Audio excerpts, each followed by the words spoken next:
여러분 참 한 해 2020년도 한 해 참 힘들고 어렵게 살아왔습니다. 그런데 감사한 것은 이 힘들고 어려운 한 해였는데 하나님께서 여기까지 인도하셔서 우리의 건강을 지켜주시고 또 하나님께 예배하면서 한 해를 마무리하고 또 새해를 맞이할 수 있게 해 주셨어요. 여기까지 인도하신 에베네셀의 하나님께 그저 감사할 뿐입니다. 이 시간 영상을 통해서 하나님 앞에 예배하는 우리 명강의 모든 가족들 가운데 특별한 하나님의 은혜가 임해서 여러분들 심령과 가정 가운데 풍성한 하나님의 축복의 역사가 있게 되기를 축원합니다. 그리고 이 늦은 시간에 성전에서 함께 예배하는 우리 모든 성도들 가운데도 하나님의 놀라운 축복이 함께 하시기를 주님의 이름으로 축원합니다. 제가 오늘 새벽에도 하나님께 참 간절한 심정으로 하나님께 기도를 드렸는데, 하나님 하루속히 이 어려움이 가게 하시고 새해에 하나님의 은혜 가운데서 우리 모든 명강의 가족들이 기쁨으로 감사함으로 모여서 하나님께 예배할 수 있는 날이 속히 올 수 있게 해 주십시오. 이렇게 하나님께 기도를 드려서요. 아무쪼록 그날이 속히 오기를 기대하면서 우리 모든 명강의 가족들이 이를 위해서 함께 기도하시기를 이제 부탁을 드리겠습니다. 오늘 함께 나눌 하나님의 말씀의 제목은 에베네셀의 하나님이라고 하는 말씀을 가지고 함께 은혜 받는 시간이 되기를 바랍니다. 프랑스에서는 지구상 최고의 사이클 축제 투르 드 프랑스가 매년 열린다고 합니다. 이 대회는 1903년부터 시작이 돼서 120여 년이 가까이 오는데 매년 7월에 3주간 프랑스 전역 4,000km를 사이클을 타고 일주하는 이 대회는 세계 최고의 사이클 선수들이 도전하는 꿈의 무대라고 합니다. 마치 축구 선수들이 월드컵에서 뛰는 것처럼 이제 최고의 영광으로 생각을 한다는 거예요. 그런데 이 대회에서 고환암을 극복을 하고 1999년부터 2005년까지 대회를 7연패한 랜스 암스트롱이라고 하는 사람 때문에 더 유명해졌다고 합니다. 사이클의 초인이라 불리면서 승승장구하던 암스트롱이 자신의 고환암을 안 것은 25세가 되던 1996년 10월이라고 합니다. 이미 암세포가 폐와 뇌까지 옮겨간 상태에서 생존율 40% 이하에 불과했지만은 암스트롱은 그 어려운 항암 치료를 불굴의 위지로 이겨내면서 7년 연속 우승이라고 하는 놀라운 신기록을 세웠다는 거예요. 그에게 어떻게 암을 극복하고 7차례를 우승을 했느냐? 기자들이 이제 물었더니 그가 하는 말이 하나님이 자신을 도와주셨기 때문에 자기 자신도 놀라울 정도로 엄청난 능력을 발휘할 수 있었습니다. 이러한 고백을 했다고 그래요. 여러분, 하나님이 도와주셔서 승리했다는 겁니다. 여러분, 이 고백은 오늘 저의 고백이기도 하고 여러분들의 고백이 되어야 될 줄로 압니다. 오늘 이스라엘 백성들이 블레셋과의 전투에서 승리했는데, 여러분, 이 승리는 이스라엘 군대의 힘이 막강해서 전술이 뛰어나서 승리했던 것은 결코 아닙니다. 하나님이 도와주셔서 승리할 수 있었던 겁니다. 우리는 오늘 읽은 본문 속에서 블레셋군을 대파한 이스라엘 사람들의 기적을 볼 수 있죠. 본래 블레셋은 가나안에 살던 원주민 가운데 한 부족입니다. 그런데 이스라엘이 여호수아의 인도로 가나안 땅에 들어가서 개척을 시작하자 저들이 이스라엘을 대항하기 시작했어요. 그도 그럴 것이 자신들의 생존이 위협받기 때문입니다. 오늘 본문은 이스라엘과 블레셋이 한판 승부를 겨루기 위해서 미스바라고 하는 곳에서 대치하고 있었는 데서부터 시작이 됩니다. 그런데 문제는 실력 차이가 있어서요. 블레셋은 사기가 높았고 이스라엘의 사기는 떨어졌어요. 그러니까 정신전에서 이미 지고 있었던 겁니다. 여러분, 당시 사무엘 선지자는 이스라엘 백성들의 지도자였어요. 그는 이처럼 이스라엘의 블레셋 침략 앞에 떨게 된 원인을 우상을 섬긴 죄, 교만했던 죄, 기도하지 않는 죄, 그리고 하나님 앞에서 바르게 살지 못한 죄에 있다고 지적을 하고 전쟁에 앞서서 회개 운동을 일으켜야 한다고 외쳤습니다. 여기서 이스라엘 백성들은 세 가지 조치를 취한 것을 볼 수 있어요. 첫 번째 조치는 회개 운동이라고 하는 겁니다. 6절 하반절 말씀을 보면 우리가 여호와께 범죄하였나이다 이렇게 고백을 하고 금식한 사실이 나오고 있어요.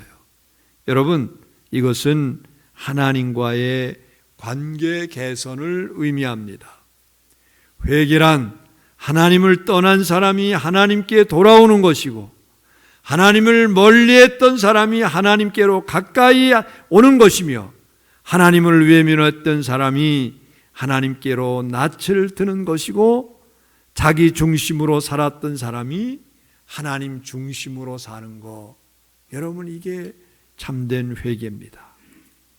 결국 하나님과의 관계를 개선하는 것이 회개의 본질이라고 하는 거예요.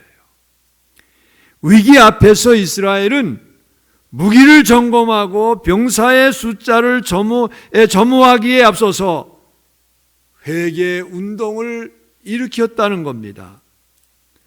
우리는 성경을 보면서 중요한 사실을 발견하게 돼요. 인간이 교만해서 하나님을 떠나면 미아의 세계로 전락하게 된다는 겁니다. 여러분, 아담이 교만해서 하나님과 같이 되고자 했을 때 그는 하나님을 피해서 숨었다는 것입니다.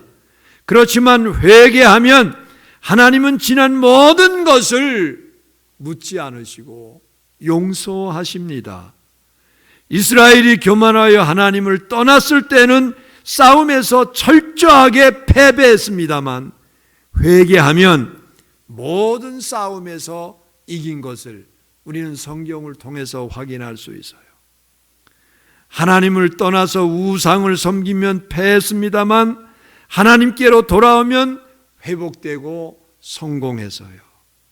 이 공식에 우리도 예외일 수 없다는 점을 여러분 분명히 아시기를 바랍니다. 그래서 찬송가 중에서 이러한 찬송이 있어요. 낭패와 실망 당한 뒤에 예수께로 나옵니다. 십자가 은혜 받으려고 주께로 옵니다. 그러면 슬프던 마음이 위로를 받고 예수의 크신 사랑을 받아서 영광의 찬송을 부르게 됩니다. 이런 찬송이 있어요. 여러분, 이 찬송가의 가사대로입니다. 낭패와 실망의 질곡에서 우리가 하나님께 돌아서면 하나님께서는 우리의 잘못을 묻지 아니하시고 우리의 앞날에 시온의 대로를 펼쳐주시며 승리의 길을 열어주실 것을 믿으시기를 바랍니다. 그래서 길이 열게 될 것이며 살게 되는 역사가 일어나게 될 겁니다. 여러분, 또 이스라엘 백성들이 취한 조치 두 번째는 하나님의 구원을 요청했다는 겁니다. 침략군 블레셋이 쳐들어오는 말발굽 소리를 들으면서 그들은 사무엘에게 이렇게 요청합니다. 8절 말씀해 보니까 당신은 우리를 위하여 우리 하나님 여호와께 쉬지 말고 부르짖어 우리를 블레셋 사람의 손에서 구원하시게 하소서. 다시 말씀을 드리면 하나님의 구원을 아주 시급하게 요청했다는 거예요. 하나님께서 우리를 살려주셔야 되니까 하나님이 우리를 살려달라고 다급한 마음으로 이제 요청을 하는 거예요.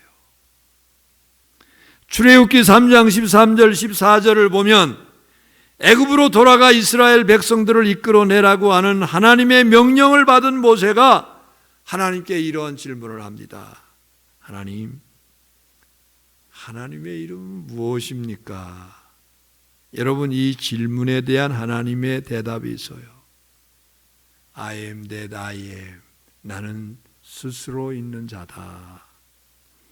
하나님은 스스로 계신 분, 전능하신 분, 그리고 구원해 주시는 하나님이심을 믿으시기를 바랍니다. 그래서 예수님께서 제자들에게 너희들은 나를 누구라고 하느냐 물었을 때 사도 베드로가 이렇게 고백을 합니다. 주는 그리스도시요 살아계신 하나님의 아들이십니다. 무슨 말입니까? 주님께서는 우리를 죄악 가운데서 건져주시는 참 구원자 하나님이라고 하는 사실입니다. 여러분, 주님은 우리의 구원자가 되십니다. 우리를 죄악 가운데서 사망의 음침한 골짜기 속에서 그리고 모진 환경 가운데서 우리를 건져주시고 구원해 주시는 하나님이심을 믿으시기를 주의 이름으로 축원합니다. 우리는 그 하나님께 우리의 구원을 요청해야 됩니다. 상대적 절망은 인간의 노력이나 힘으로 해결할 수 있습니다. 보편적인 위기는 인간의 노력으로 극복할 수 있어요. 그러나 절대 절망, 절대 위기는 인간의 노력으로나 인간의 힘으로 불가능합니다. 인간의 힘으로 극복할 수 없어요. 미스바에 모였던 이스라엘 백성들은 그 사실을 깨달았던 겁니다. 하나님, 우리의 힘으로는 할 수 없습니다. 우리의 능력으로 할 수 없음을 우리는 잘 압니다. 그렇기 때문에 그들이 사무엘 선지자에게 우리의 힘으로 도저히 이 위기를 극복할 수 없으니 우리를 위해서, 우리의 구원을 위해서 기도해 주십시오. 이렇게 하나님께 그렇게 요청을 해서요. 여러분, 이렇게 그것을 깨닫게 되면 그 다음 새로운 방법이 나옵니다. 새로운 활로, 새로운 출구가 무엇입니까? 스스로 계신 전능하신 하나님 아버지 살려주십시오. 전능하신 하나님, 우리를 구원해 주십시오. 이겁니다. 성경이 말하는 구원은 자력이 무시됩니다. 인간은 자기 힘으로 자기를 구원하지 못한다는 거예요. 다른 종교는 자기 노력, 자기 힘으로 자기를 구원한다고 말을 합니다. 그러나 여러분, 그건 불가능해요. 죄인이 어떻게 죄인을 구원할 수 있어요? 전혀 불가능합니다. 자동차 사고 하나 막지 못하는 우리 자신 아닙니까? 감기 몸살 하나를 막지 못하는 홀럭거리고 콧물을 흘리는 인간이 어떻게 자기 자신을 구원할 수 있다는 말입니까? 그러므로 우리는 하나님께 우리의 연약함을 늘 고하면서 하나님의 구원하심을 요청할 때 하나님께서 여러분들을 도와주실 줄로 믿습니다. 여러분들에게 구원의 놀라운 축복으로 역사해 주실 줄로 믿으시기를 주의 이름으로 축원합니다. 세 번째, 이스라엘 백성들이 취한 조치는 온전한 번제를 드렸다는 거예요. 번제. 여기 온전한 번제란 하나님께 드리는 희생을 의미합니다. 그런데 결국 희생이라는 말은 내가 죽는다는 뜻이에요. 내가 죽는다는 겁니다. 이거는 역설이에요. 전쟁을 수행하려면 잘 먹고 튼튼해지고 살아야 합니다. 그래야 적을 무찌를 수 있어요. 그런데 내가 죽는다는 것은 결국 전쟁에 지겠다는 포기입니다. 그러나 여기에 바로 신비가 있어요. 하나님의 세계, 하나님의 나라에서는 져야 이깁니다. 죽어야 삽니다. 희생해야 새 생명이 일어납니다.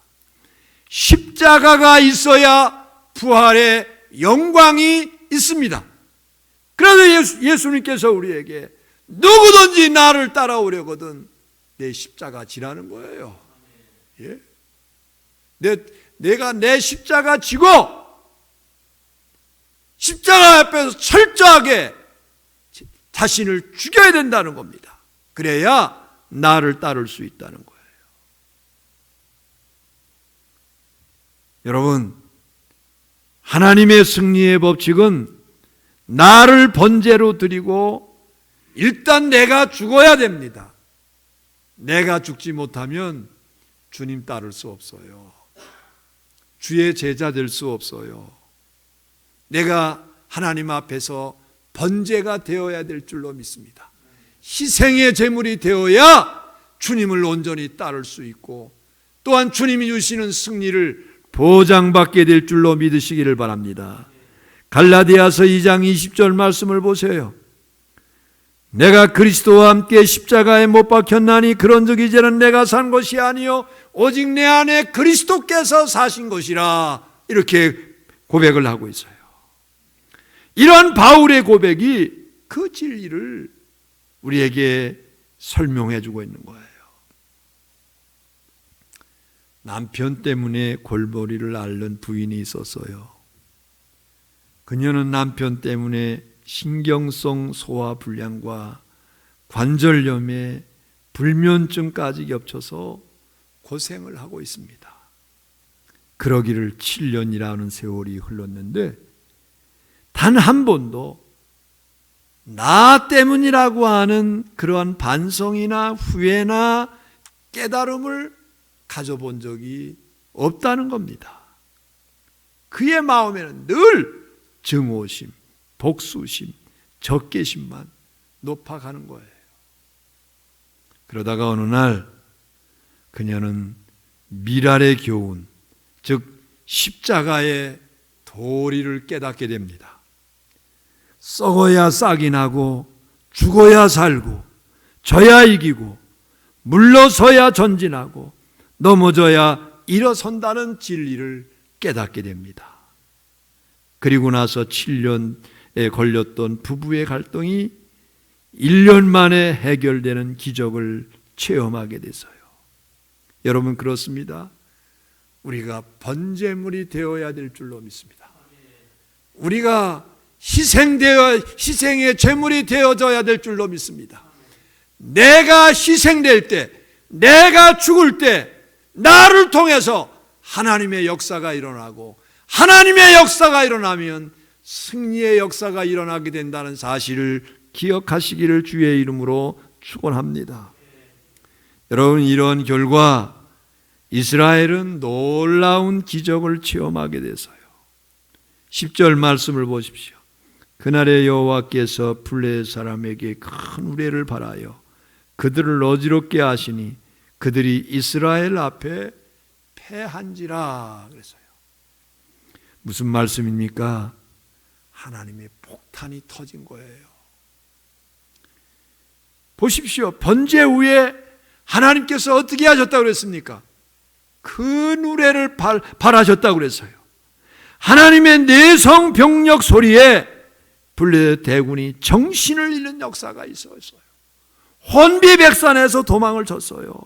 그들을 이스라엘이 추격해서 대승리를 거뒀던 겁니다. 여러분, 영적 승리의 전투에 승리해야 육체의 싸움도 이기게 될 줄로 믿습니다.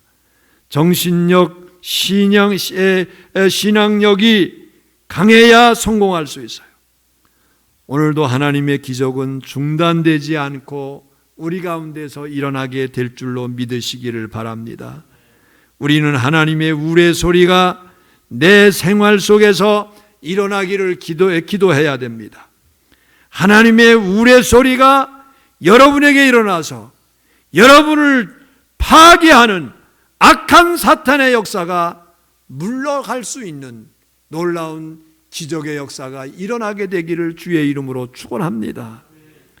하나님이 우레소리를 발하셔서 여러분을 혼란케 만들고 교회를 멀어지게 만드는 어두움의 그림자가 물러가게 되기를 주님의 이름으로 축원합니다.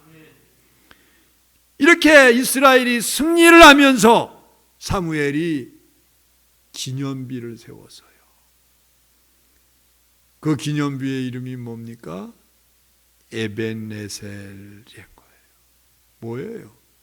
여기까지 우리를 도우신 하나님이라는 거예요. 12절 여러분, 그 기적이 있은 후에 사무엘이 미스바와 센 사이에 돌을 취해서 에벤에셀이라고 하는 기념비를 세웠어요.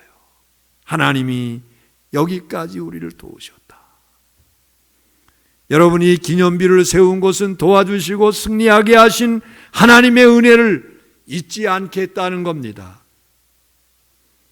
하나님의 은혜를 영원히, 아니 우리뿐만이 아니라 우리의 후손까지도 두어두고 기억하게 하겠다는 의미가 있어요. 여러분, 그렇습니다. 하나님은 우리를 여기까지 인도하시는 에벤에셀의 하나님이심을 기억하시기를 바랍니다. 우리는 하나님의 은혜에 대해서 기념비를 갖고 있습니까? 그 은혜를 잊으면 안 됩니다. 야곱이 어려울 때 도우시고 함께 하시던 하나님을 만난 베델을 잊어버린 채 20년을 타향해서 살았어요. 돈도 모았고 처자식도 거느리게 됐을 무렵 고향으로 돌아옵니다. 그런데 여전히 베델을 잊어버렸어요. 그러다가 얼마나 큰 시험을 당합니까? 우리는 여기까지 도우신 하나님의 은혜를 날마다 기억해야 될 줄로 믿습니다. 날마다 하나님의 은혜를 기억하고 그 은혜에 감사하며 하나님 앞에 영광을 올려드리는 삶을 살아야 됩니다. 아무리 살기가 힘들어도, 그리고 아무리 편해도 에벤에셀을 잊어버리면 안 됩니다. 그런데 여러분, 사무엘이 이 에벤에셀 기념비를 세운 결과를 생각해 보십시오. 블레셋이 굴복했다는 겁니다. 13절 말씀해 보니까 이에 블레셋 사람이 굴복하여 다시는 이스라엘 경내에 들어오지 못하였으며 여호와의 손이 사무엘에 사는 날 동안에 블레셋 사람을 막으시며, 이렇게 말씀을 하고 있어요. 또 잃었던 땅을 회복했다고 하는 겁니다. 에그론부터 가드까지 이스라엘이 회복되니 이스라엘이 그 사방 지경을 블레셋 사람의 손에서 도로 찾았고, 이렇게 말씀을 하고 있어요. 그리고 평화가 유지됐다는 겁니다.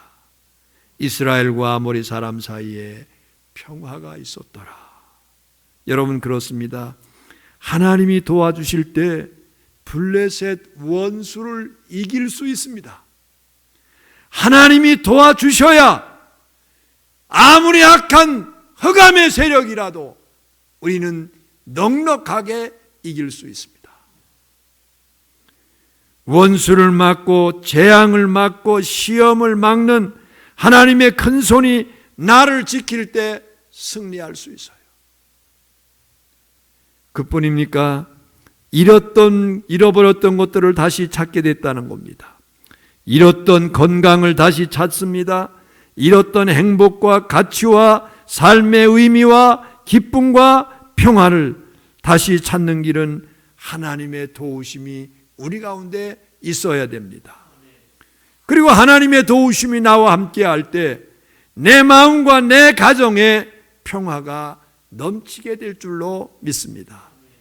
불협화음이 화음으로 변합니다. 불평이 감사로, 원망이 찬송으로, 고달픈 삶이 감동적인 삶으로, 고통과 슬픔이 기쁨으로 변하게 될 줄로 믿습니다. 먼저 나를 도우시고 여기까지 인도하신 하나님께 감사와 찬송을 올려드리는 우리 모든 명강의 가족들이 다 될 수 있게 되기를 바랍니다. 여러분, 금년 한 해 얼마나 힘드셨어요? 얼마나 고통스러우셨어요? 그럼에도 불구하고 하나님이 저와 여러분들을 여기까지 인도해 주셨습니다. 오늘 이 시간까지 하나님이 도와주셨습니다. 우리가 이 사실을 알고 하나님의 은혜의 기념비를 여러분 마음속에, 가슴속에 꼭 새기시기를 주의 이름으로 축원합니다. 그래서 늘 하나님의 은혜를 잊지 않고 그 은혜에 감사함으로 하나님께 나가서 영광을 돌리십시오. 에베네셀, 여기까지, 이 시간까지 하나님께서 도우셨습니다. 여기까지 도우신 하나님은 더 나아가서 여호와 이레의 하나님으로 미래를 준비하시고 예비해 주시는 귀한 축복의 역사가 우리 모든 명광의 가족들 가운데 일어나게 될 줄로 믿습니다. 기도하시며, 전능하신 우리 하나님 아버지, 주님의 은혜를 감사합니다. 오늘 귀한 은혜의 시간에 하나님의 말씀을 함께 나누었습니다. 우리 사랑하는 모든 성도들에게 은혜를 더하셔서 우리의 심령 가운데 에베네셀의 기념비를 세울 수 있도록 도와주시옵소서. 여기까지 인도하신 하나님이시오, 우리 모든 성도들 그 심령 가운데 주님께 대한 감사함이 있게 하시고 감격함이 넘칠 수 있도록 주님이여 도와주시옵소서. 그래서 놀라운 승리의 역사가 우리 모든 가정의 성도들 가운데 일어날 수 있게 되기를 원합니다. 그래서 하나님의 영광을 드러내는 우리 모든 명광의 가족들이 다 되게 해 주옵소서. 예수님의 이름으로 기도합니다. 아멘.